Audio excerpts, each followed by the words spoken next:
Good morning, good morning, good morning, everybody. It is your friendly face over here at the Center for Respectful Leadership, Marissa Friedman. I'm so excited to be streaming. It has been a long time since I've had an opportunity to go live. We are on Facebook, we are on LinkedIn, we are on YouTube, and this morning's Reclaiming Respect Solution session is going to be a little bit different than what we normally do. And part of that is each of our esteemed advisory council members has a target focus in their business and their practice. And it's really important for us to show kind of the universal touch that respectful leadership has in different industries and different sectors. So again, my name is Marissa Friedman, and I'm here today on behalf of the Center for Respectful Leadership. Now, as you're watching today's live stream, this is really interactive. We love seeing comments. We love seeing people respond. We love people agreeing, disagreeing, putting your comments into that chat so that we can engage with you as we're going through this process. Remember, this is not a lecture. This is not a TED Talk. This is real people having real conversations in leadership as they're happening in real time. And part of our goal here is we know that on any given day, 25% of Americans expect to be disrespected when they go into work the next day. So I want you to think about that statistic, and I want you to think about how that works for you in your lives and your professional lives, right? If 25% of people expect to be disrespected, and we know that historically in that process and in that juxtaposition that we see the impacts of that respect continuum, that we know that that's a conversation worth having. So my guest today is Silvia Mah, Dr. Silvia Mah of She Invests. She's going to hop on here in a couple moments. And then we also have some of our community engagement team and our outreach team, Marin will be joining us. And we're just going to have a fun conversation about respect, disrespect, and everything in between. So with that, I'm going to go ahead and bring on Silvia. Let's bring her on. Hey, good morning, Silvia. How are you? Good morning. Nice to see How you. are you? Thank you for having me. No, it's wonderful to see you. You look so great in red today. Welcome, welcome. I wanted to give everybody who doesn't know you, we reach a lot more people that are outside of the San Diego spectrum when we do our live stream. And so I think, while you're a known quantity here in San Diego County, I think it's really important to not only, number one, introduce who you are, what you do, and to a wider audience, right? I think we get really stuck in our San Diego bubble and we forget that there's other people in other cities that just don't even know, they don't know our ecosystem. They don't know our people. So I want to take a moment, and I'm going to go ahead and bring up some of the best ways that people can connect while they're on, your live stream today. Go ahead, tell us a little bit more about you and tell us about She Invests. Wonderful. Thank you, Marissa. I always love talking about respect and trust and integrity, all the great words that I know the Center for Respectful Leadership does all the time. And I'm honored to serve as one of the board members. So I've been around for a while in San Diego, and I always say I'm a recovering scientist. So hopefully there's some scientists out there. Raise your hand proudly, right? But I say recovering because I don't practice science anymore. But what I do is take the scientific process, the piece of going out there and getting some data, interacting with people, getting some conclusions out there, saying, okay, how do I do this? How do I do that? How do I connect with people? I use that on a daily basis as a business leader. So, and about in 2010, I started investing. So I am an investor, angel investor. And I have about 45 plus companies in my portfolio, and they are led only by women or people of color. I started that investment thesis before it was one of those hot topics. I believe wholeheartedly in it. Women are, for me, as an investor, I love that women are more capital efficient. People of color think about different ideas, different constructs of this society that they want to change. That's what excites me. So as an investor, mostly in the seed stage, so that, usually in the startup ecosystem, you have pre-seed or friends and family, you have seed round that you have some sort of prototype, or you're doing something, you have some revenue, and then Series A is more the VCs, right? The venture capitalists that actually invest when you do have lots of revenue and you're doing really good and you need to scale. That's Series A and beyond. So I'm a micro VC as well. So between seed and Series A, I dive into a couple of companies there, and I've invested in a couple Series C. So I need to sneeze now, Marissa. Who knew, right? It went away. So that's good. So I love what I do. I also have a podcast that I interview these wonderful angel investors that I get to co-invest with. The reason why that's so important to me is I realized when I started investing that these women who are investing with me don't really necessarily like to talk about their portfolio companies because they're usually in the seed stage. They don't really want to be egocentric. They're like, I want to invest because I want to see a better world. So I said, you know what? I'm going to give you a platform. And so that is how that She Invests podcast was born. So that's me in a nutshell. I know we're going to dive into a couple of different things. No, and I think one of the most interesting things that you've said is a lot of times women associate talking about what they're doing with ego, right? Mm-hmm. And we kind of joke. We did as you know, Greg and I put out a weekly podcast. LinkedIn has given us access to do this kind of influencer newsletter. And what was really funny is we talked about like doing sales respectfully. We talked about doing these things respectfully. And I think that that's really important. Really quickly, I'm going to bring on Marin, who's going to introduce herself. It's really great because Marin has had a desire to meet you. And so the joke is like, you guys get to meet virtually over this live stream. So I'm going to go ahead and bring Marin in. Hello, Marin. Good morning. Are you there? Go ahead and unmute you. Let's see. Unmute. I think we're trying to unmute. Okay. There you go. Hi. Nice to meet you. Hi. I've heard so many things about you. Oh, good. That's so good. Hopefully all good. So take a moment to introduce yourself, I can't hear Marin. You guys. I want you to introduce. Hang on a second. Oh, no. My 90% of everything is cutting out. It's okay. But a funny thing is, I was telling Marissa this too. I'm hard of hearing, and so I can usually tell what people are saying, even if I can't actually hear them. Like I can lip read like a little tiny bit. Kind of funny. So it works. Well, it's really, really nice to meet you, even if I can't hear. Yeah. So Marin does a lot of outreach with our community. She's also interfacing and getting the name out into the different spheres within San Diego. So we're excited to have her today and to be a part of this. Marin, let us know when you get an opportunity to see us speak. And it's really interesting because when Marin was telling me that she, has challenges with hearing, I was thinking how hard the last year might be, right? With different being online, things not being particularly accessible. And I also have another friend that, she's deaf she has no hearing, and she was saying it's just hard lip reading online. So super happy to have you, Marin, to hang out for a little bit with me and Silvia. And also, again, if you're just tuning in, I noticed there's a couple people on the different platforms. Hello and good morning.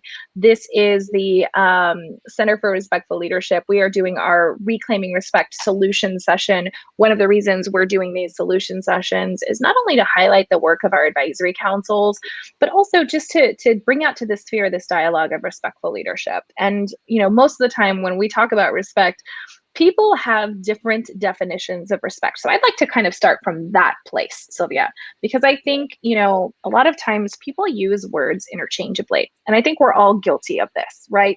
What we determine is to be respectful to somebody else may not be what they receive to be respectful. And I see this a lot, typically working with venture capital and private equity.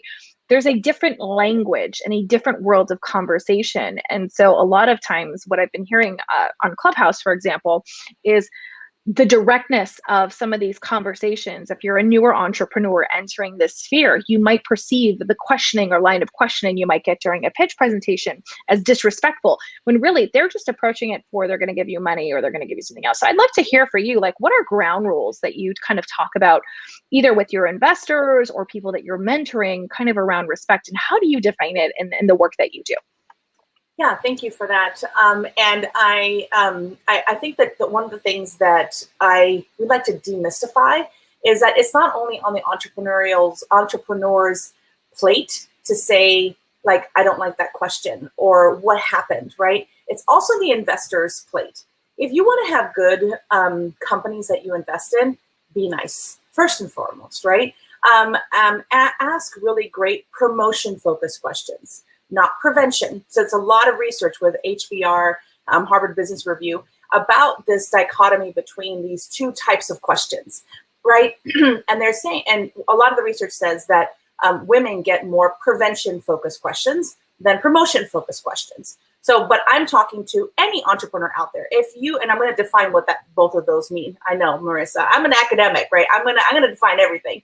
But this is kind of setting the stage, is that for a male or a female entrepreneur, if you're kind of thinking, look, this question is kind of wrong or disrespectful, think about it in two different ways. Is it promotional or prevention? So promotional is a question could be, well, let's go prevention wise. We know that there's a lot of competition out there. How are you going to squash the competition? That's prevention focused questions. But promotion is more of, there's a lot of competition out there. What is your unique selling proposition that will allow you to be successful? You see how that's like making sure that the entrepreneur, that's a question from an investor. So the investor can do that due diligence and make sure that their questions are promotion focused. And why is that important? Because basically that respect allows that conversation to actually be better, right? That promotion focused question gets answered by a promotion focused answer. Then going back and forth, that reciprocity of respect allows you to have a greater conversation, richer conversation, and lead to more investment for the entrepreneur and for the investor, better deals. So that's why I like to merge, not just, hey, ask better questions on investors, or you know what, entrepreneurs, yeah, that was disrespectful. It's basically being able to neutralize that bias, making sure that you are putting respect, trust, and reciprocity, integrity at the core of it, and making sure that you have those conversations, because that ROI at the end, the return on investment, or as I like to say in the impact investing world, return on impact, is greater when you put respect at the core of conversations. So I have a question for you. Yeah. I think you talked a little bit about being nice, and I think that's really important to distinguish a couple of things, even the definition around niceness, right? So, and I'm just looking at, obviously you've got impact. Dr. Ore has impact. Greg has impact. So Greg always talks about this idea of respect has nothing to do with being nice. And then you're leading a little bit with being nice, but I think that's really audience specific, don't you? I think it just depends on the sphere in which you play, right? I think that typically what we see is that when you're having these interactions, and I think you're 100% spot on. When I was in corporate, I was never asked like promotion focused questions. I was always asked these risk and prevention focused questions. And that continues to be something that shows up constantly. And I always feel like, the joke is people say that I often am playing chess when everyone else is playing checkers. But the unfortunate thing is that line of thinking and recommendations isn't a promotion focused line at all. And so we often get trapped into this cycle of not getting to be forward thinking. We're forward thinking only as it relates to preventing a risk, right? So I think that's really yeah, go ahead. Finish that. No. That's interesting. No. I just think that's super interesting. Yeah, and I think that if you take it a little bit further along, if you're trying to invest in a company, you're trying to think, okay, what are the strengths of this company or this founder, and what are the risks, right? Okay, so if you go after the risk, like you said, right, it's if you ask those types of risky questions, like what I'm attacking that risk, right? I'm using really different words, obviously, when I'm thinking about that, attacking those risks. The response will be a mitigation of those risks. Instead of saying, as you said, promotion, saying, I'm trying to get to here. My success metrics are here. My key performance indicators are these. And let's dive into that instead of saying risk, risk, and then mitigation, risk, and then mitigation. That becomes just not a great conversation. So flip the conversation. Make sure you're doing promotion-focused questions, because you're going to get to a better result, right? Let's say in that. So yeah, I just wanted to add to that. I think something that's really interesting, and I happen to, for those of you that don't know, Silvia does have a book called The Power of Purpose, and I have it right in front of me. And I think one of the things that was really interesting when I was looking at the book is she quotes something around this idea of reciprocity. And I also look at reciprocity as being respectful, right? Oh, good morning. Looks like Lisa's joining us. Good morning, Lisa. Nice to see you. And it looks like the quote was, the basis of social relationships is reciprocity. If you cooperate with others, others will cooperate with you. Yep. And I think that's kind of goal. And one of the things that we've talked about significantly is your belief systems and how you lead around servant leadership. And I think when we have this conversation of respectful leadership, we're also having that parallel conversation of servant leadership. Now, for those of there's a couple of people here that, maybe not as nuanced in our verbiage. And can you really define a little bit about servant leadership and kind of the impact and how you lead? Because I think that would be really important for those people that are. Yeah, thank you for that. So I will demystify one thing first. A lot of people think servant leadership has a faith-based, let's say, core to it. It does not, right? So that's one thing that I really want to demystify. And where I lead specifically is that servant leadership is doing good for others, doing good for the environment, putting others before yourself. Reciprocity, right? Integrity, and respect at all of those things. I have a whole framework in my book. But I really steer away from thinking about just faith, right? There is a piece to that what you're doing is larger than yourself, right? Because if you're leading a team or you're leading a company, you can lead it and say, okay, what are you doing? How are you doing it? What are your timelines? What is your milestone? Let's do some sprints, 1 week sprint, 2 week sprints. All of those things can be great. But if you don't have a higher purpose of your why is your company going down this milestone? Why is your company really transforming a customer's experience? All of those pieces are, as you are a leader, if you serve first, those people will come alongside you and be more productive in their workplace. So hopefully I defined it. Servant leadership is that you put others before yourself. You serve others. You serve your team. You serve your company. You serve your community before yourself.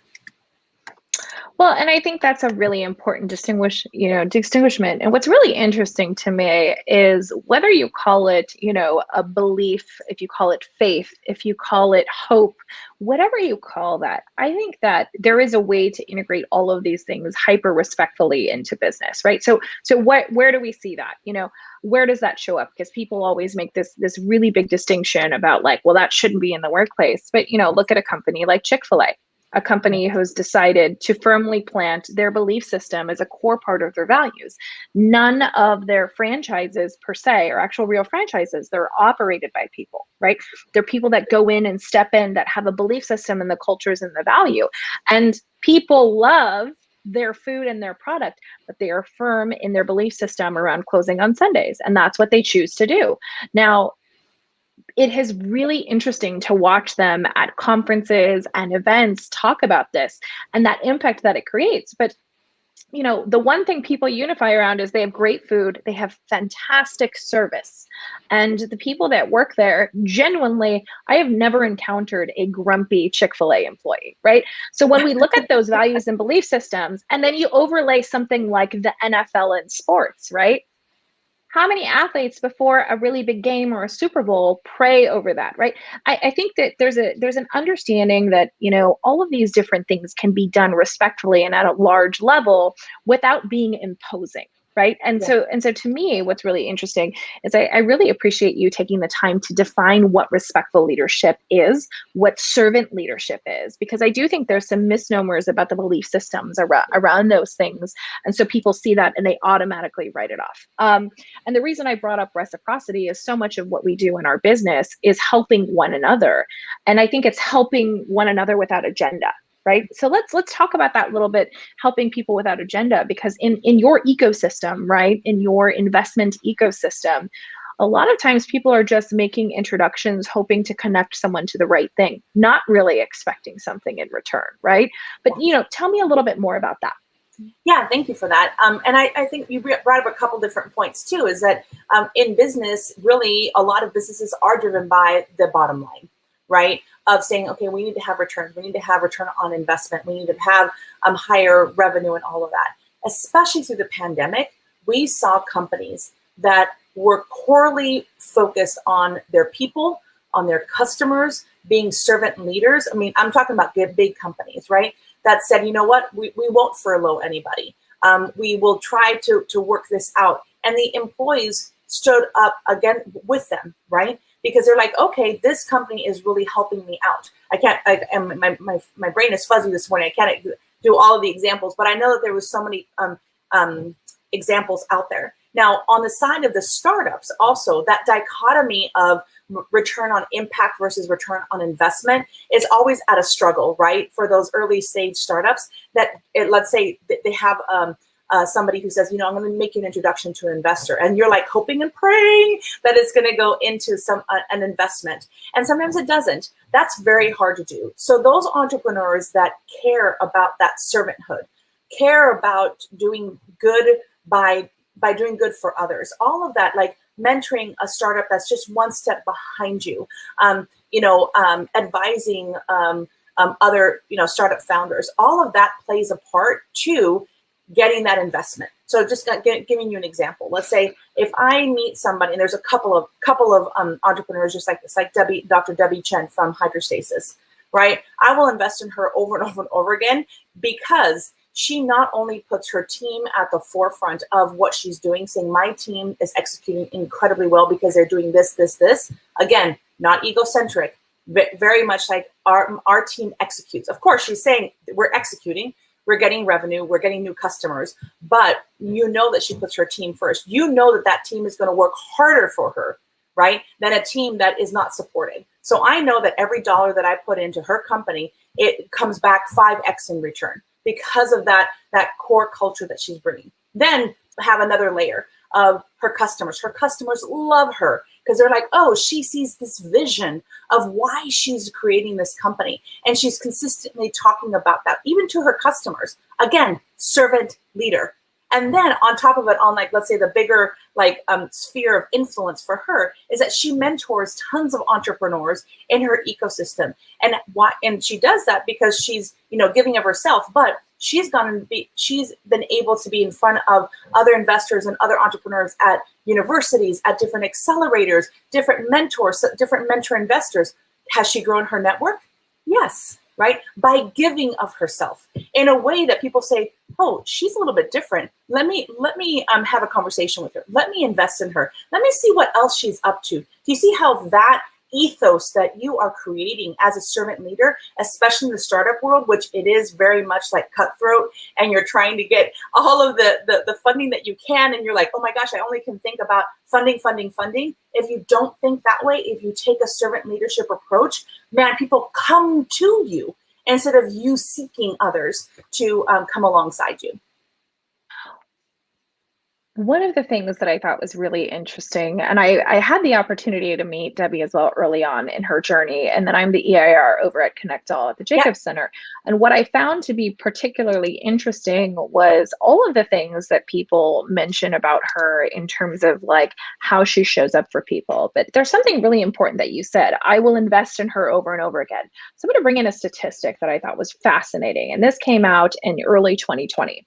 And it was specifically addressing how shifting to the remote workplace, like workplace respect, all these different things, like how quickly shifting remotely impacted people's cultures, because disrespectful cultures had an incredibly hard time keeping people engaged, right?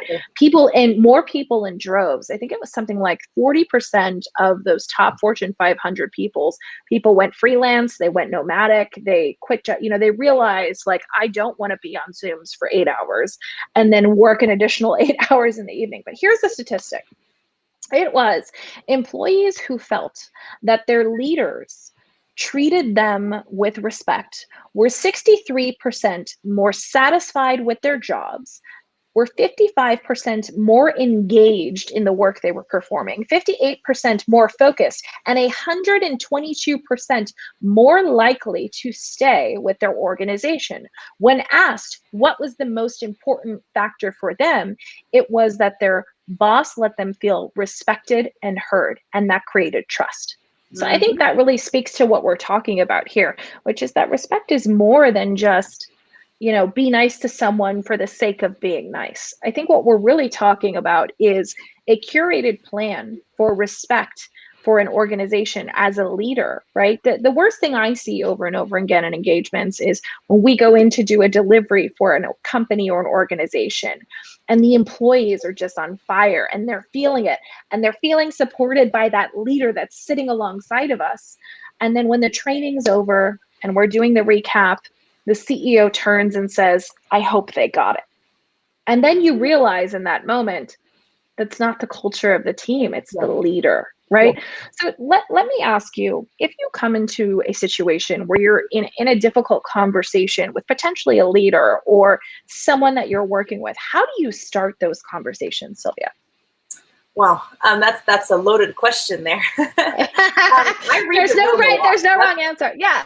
For me, I read the room a lot. I incorporate a little bit this into the book, and I think we've talked about it in the past, is that there's an aura of people. I know that this is kind of like, woo, all this, but I think that one of the things as leaders, we have to trust our guts. So I walk into a room and I'm going to have a conversation with somebody, or even walk through Zoom.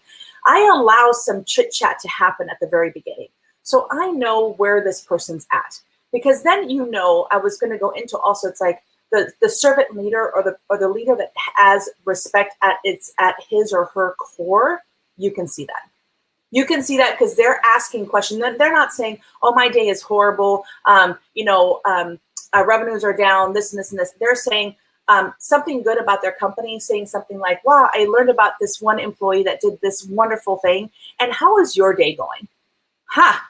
Even just asking a question of how I am doing, I'm like, oh, empathy, right? Okay, they're not thinking about themselves. I'm like, yes, this is going to be a great conversation, right? So those are the kinds of things that I love. I know that it's kind of like a softer answer, but I think that that's really important. When you do come into a conversation, you start with just chit chat, but that is really making sure that you are hearing and listening to body language. You're listening and hearing to what kind of questions that they're asking, and then just have an open conversation. Have open-minded questions at the very beginning, right? Saying, if you're going to have this, if you know that there's some tenuous stuff for something that is bothering, like, how are you doing? What are the ways that you are, promoting people around you? How's your team feeling? Well, I haven't asked them. Okay, step number one, ask your team how you're doing, right? But those open questions allows you to really understand how they're doing. Then respectfully, right, you go into some tactics. You say, hey, you know what, have you considered, asking your team how they're doing, or going through and doing a strengths analysis. I love doing strength builders, strength finder, through Clifton, and love doing that, because then you can see the whole team. How are they all working together individually and as a collective? And that's a great way to have conversations. So I lead with question, I lead with empathy. I also lead with data. It's like you can't do anything because everybody has their preconceived biased ideas about everybody and about the society and the ecosystem and the team and all that stuff. Okay, demystify it by getting some data on the table. Then you can have richer conversations that is not specifically to one person or personalized to another person, so somebody can feel like alienated. You bring everybody together to talk about this rich data that you are getting together. So hopefully that answered your question. No, and I think it's really interesting because we ask this question of every advisory council member, and some people, you can tell a lot by leadership styles by, like, there's so much that I noticed in your response. Number one, it was thoughtful, but also you took a second to address the greater magnitude of the question that I was asking. And then you broke it down in a way, right? And I think we change and shift our approaches based on who we're talking to, the stage of the relationship that we have. There's a ton of different nuances to that. And I think part of this is also learning to have these conversations and also recognizing our behaviors and responses. So I'm going to take just a moment really quick. For those people that are just tuning in, I've had a couple people send a direct message. Again, my name is Marissa Friedman. I am with the Center for Respectful Leadership. If you're not familiar with our work, you need to head over to Respectful Leadership right now and learn about what we do, because ultimately we have built a community around respect, and our entire goals are to understand, value, and practice respect. Now, one of the things that happened is when we founded the center, we focused on 4 core pillars that we thought were exceptionally important to building leaders. One being community, 2 being accessible learning programs. So while we do have the $250,000, enterprise program, we really spent a lot of time trying to think about how do we make this accessible for a startup, a nonprofit, or someone that maybe doesn't have access to tons of resources. So recently we partnered with HR.com to lead a series of courses. You can actually get continuing education credits for that. But we call it the roadmap to respect. And for us, the biggest things that we've seen when we are unable to kind of help an organization on large impact, everyone says budget. So what we really thought about was our goal was to help people say, like, if you want to be respected, if you actually want to understand kind of the neuroscience of respect, and Silvia knows all about this. She's had an opportunity to do some of these facilitations with Greg, which I think is amazing. But if you want to be respected, like what are those keys to gaining respect? Or again, if you have a small team and you want to say, hey, I want to lead this team respectfully, there's so many different things that happen, right? How many of us have had a bad experience with a colleague or a coworker, and unfairly, every experience after that initial primary experience is seen through the lens of that first experience. So it doesn't really matter if the other person actually tries to encourage or create a better relationship, but we only see them through that one filter. So that's kind of what that covers. And then how do you create belonging? And what's really exciting is these are all, self-paced. You can take them on your own, and they're a very low impact overall compared to what our standard programming is. And the reason I bring that in is so much of what Silvia and I have been talking about today is really just a baseline of understanding respect. And I think for us as well, in our world, as we're communicating digitally, email, text, LinkedIn, Facebook Messenger, we have all of these portals, right? I find myself, and I don't know if you find this as well, Silvia, I find myself kind of losing track. Like someone might start a conversation with me on LinkedIn, and then all of a sudden I get something in Facebook Messenger, and then I'm trying to hunt for this email, and then I'm like, well, where did they connect with me? And so having grace to have some understanding that, hey, like people are busy, number one, but also how are we communicating in a way that lets people know, like, hey, you might not check this messenger often. So how do you reach out to someone and say, sorry, it's been a week. I'm not actively on Facebook every day, right? So I think there's ways that we can do that. And I just wanted to highlight that really quickly. Our executive director spent a lot of time trying to think of like how he could make that programming accessible. So again, if you're just joining me, I'm here with Dr. Silvia Mah. You can learn more about her on her site, which is She Invests. She does amazing podcasts with incredible investors and talks about what they're doing, as well as make sure that you connect with her on LinkedIn. So kind of my final question for you is, when you're looking at kind of the breadth of your work, right? You're at this intersection of kind of academia and business and startup. You're like in these ecosystems, right? What do you notice? Like, what are maybe, and I'm going to say mistakes gently, right? What are things that people could be doing better, perhaps, in their communication? Like, what are the common things that you see? I think we commonly see a couple things that happen, at least on our side, on the facilitation side, which is typically an organization might hire us and say, we want to fix the culture, but they exclude the C-suite from that conversation, right? They're like, fix them. We're fine. Fix them, right? So that's a thing we're constantly unwinding. But what do you see, or what are patterns that you notice in your industry? I mean, I think one of the things with that you just actually mentioned before that you asked the question is grace, right? I think that people do come at different challenges at a workspace or at a startup, and they're all uniquely positioned to do different things. Like some people like Slack, some people like, like you said, instant messages. Some people like LinkedIn. Grace, right? I say that all the time whenever I have somebody who really connects with me really well. I said, thank you for being so graceful, because like all of us are living crazy lives. We don't know somebody else's shoes. We don't know their journeys, right? We really don't. So for us to impose our own thoughts on them is just not good, right? It's not serving of them. It's not serving of your community. So I think that's one thing that I don't see enough of. I see some in the people that I interact with, because it's more like we're all more like impact driven, and we do have grace. But I see that over and over again. They're like, oh, I sent you an email. I'm like, you sent me one, like, or two, right? That's great. Thank you. I'm sorry that I did not. But like, have the grace of like, people have busy lives. Again, on the aspect of even myself, whenever we're doing events and all that, it's like, do I really have to send you 7? Right? Kind of thing. So it's on both sides. I feel it too. Like, I'm like, oh my gosh, I've sent this person so many. And then other people also ask me, like, I've sent you so many. So it's, even if you have that servant's heart of saying, okay, others before yourself, say, how can I serve you?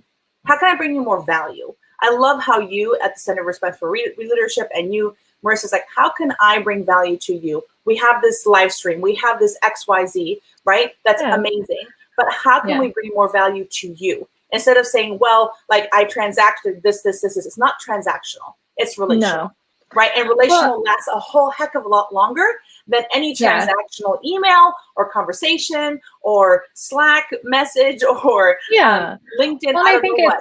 You know? I think there's two things at play in what you just said. And so there's two things at play. One, as you know, what I've learned from my male colleagues, I learn a lot from them, right? Because I the joke is like anytime I ever went for a promotion or a raise, I came ready with a 22-page PowerPoint deck of every KPI and OKR that I hit, right? And what I've learned sometimes is to say no, and to say no without giving an explanation, right? And the tendency for most women people who are mission driven, impact driven, is to say yes, and to say yes to everything. And then we overextend ourselves. And then even though we're trying to help, because we have all of this volume of information that's coming at us, we're not able to get back to everyone in what is considered timely. So two things that I implemented kind of during the pandemic was, one, essentially changing the way that I look at email. And I remember having immense fear with putting an autoresponder, but I basically said, I'm changing the way that I respond to email. We check email twice a day. These are the times that we do it. If it is incredibly important, you can call, and we have a service set up that's 24 hours a day. And I remember getting responses from people that were like, wow, like you're actually saying that you only do this 2 times a day. And I said, you could look at it and say, oh, we don't care about the business. Or you could look at it and say, we're actually working with our clients and we're trying to be as concise as we can be with our time. And we think it's respectful to let you know we're checking these 2 things a day. But if there's an emergency, and you know what? People were understanding, people were empathetic. And not only that, people started adopting that same type of verbiage. Because I think what happened is the assumption of work to home for most people was that now you're home, you should be available all the time. And we know you can't do 8 hours of Zoom meetings and live streams and then work 8 hours. It's not a sustainable thing, right? So I think it's having the grace and feeling safe to communicate with people and say, I've kind of adopted this, like, I'm not particularly great at email. However, I do have people check my email, and then I'll check in with them at 11 and 4, and we'll go over what needs to happen. But I think part of that communication is, depending on the lens of how people are viewing that, they're looking at it and they start assigning all of this intent and value to responsiveness. And they create these narratives about what we're doing or what we're thinking. It's like, dude, like, I'm busy. We're all busy. And everyone has a different level of busy, right? And so, I mean, I know you and I are both mothers. We have children. They have activities, on top of our families, on top of, everything else that we do in the community. And so I think it is grace, right? Grace to assume positive intent. I will always assume positive intent. I will always assume that I've understood something incorrectly. I never come out of the gate in kind of this attack mode that some people have. I remember I got on the phone with someone last week who had wanted me to help them do a sponsorship deck. And I'd been going through some health challenges recently. And so I was like, yeah, like the world stopped because I focused on my health, and they were totally understanding. But the first part of that conversation was really, they were unloading on me about how upset they were that I wasn't responding to them. And I said, like, I don't necessarily want to broadcast what's going on, but, and it immediately just felt horrible. So I think that comes from empathy, understanding, grace, and of course, respect for one another. So really quickly, as we wind down here, Silvia, what do you have going on recently that we can let people know that are watching the live stream that they can participate in? Obviously, you're an advisory council member and we love having you, but what's going on? How can people continue to connect with you? I've dropped right here below your LinkedIn information, but let us know of any upcoming events that are going on in your world. Thank you so much. Right now, always the podcast is coming out every single Tuesday. I have had some blips of life, right? That family had to come first in the last couple of weeks. So it has not come out lately, probably the last 3 weeks. My podcast producer's like, Silvia, where are they? So I've gotten the friendly reminders and they will be coming out soon. So always download the podcast, interact with myself, like the podcast, download it, leave a review. It's always amazing to do that because, again, that respect of writing a review when you do like it really grows the ecosystem, grows a network of wonderful angel investors that are doing good work in the world, and we just need to amplify their voices. That's for sure the biggest thing that I would love to have people take out of. I'm also one of the chairwomen of Cella Labs, which is an accelerator that I founded about 8 years ago. And we have an amazing team this year. We have the dream team. So we have our Women's Venture Summit coming up in September. We have 7 weeks of women's fast pitches going into September in 9 regions of the United States. So wherever you are in the United States, you can apply to the Women's Fast Pitch. You can go on the website. Well, if you go and look for Women's Venture Summit, you can find out. But that's an event. Like you're asking me about an event. That's in September, but we're already working on it. The website is already edited, and I'm super excited to promote all of the entrepreneurs and investors who come to the Women's Venture Summit year after year after year. Next year, we're celebrating our 10-year anniversary. So this year is our like one year before our 10-year. So there's a lot of things planned for the 10-year, but this is such a great environment to lead in, right? Is creating bridges between entrepreneurs and investors, specifically for women entrepreneurs and investors, but women of color, LGBTQ. Thank you for that. I know I did not tell you before, so I know that she was doing it really fast to get it up. So I appreciate that you brought that up. But that is our Women's Venture Summit. It will be a virtual event, and we're excited about it. Every single year we look forward to it. That is like the 2 days that I love the most out of Christmas, right? Outside of Christmas. So yeah, come alongside us and interact with us. Amazing. And, I just have to say that you do so much. I wanted to take the opportunity as you were talking to pull this up because I think it's really important. I had an opportunity to go, and I think what you guys have really created is a really safe space in a community. And so if you're watching this, I know that we will try to do our best to get CRL committed in, but if you can help in any way, if you want to apply for Fast Pitch, if you just want to get dialed in with a community that really cares, again, there's a sign up list to get there, but I want to hit these stats really quick.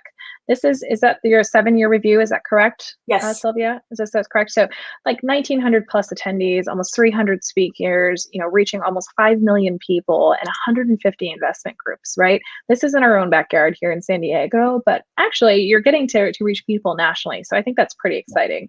I've gone ahead and dropped the link in the comments for those of you that are interested in not only connecting with Silvia, but also learning more about the Women's Venture Summit.